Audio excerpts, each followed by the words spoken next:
Anyway, I had a little red single engine Cessna Skylane, and first airplane the ministry ever had. So, and Carolyn's dad was in the car with me, Olin Creech.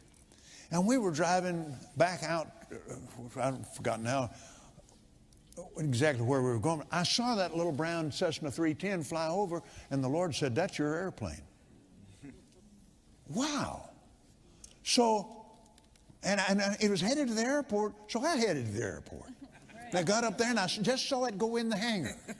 So then I drove over there, and I said, "Sir, is that your airplane?" He said, "No, it belongs to my boss." I said, "Is it for sale?" He said, "Knowing my boss, everything's for sale." Amen. So, anyway, to make a long story short, it's a good story, but I need to shorten it.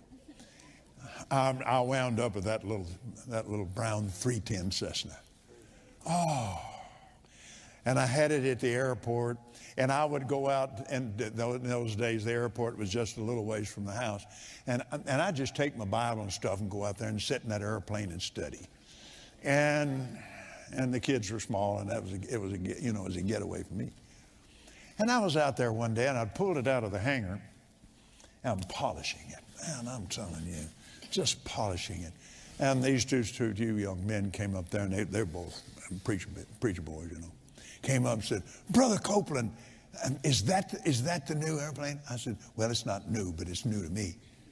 They said, "Oh, think about that. The Lord's airplane." I said, "No, it isn't." Huh? I said, "No, this doesn't belong to the Lord. He gave it to me.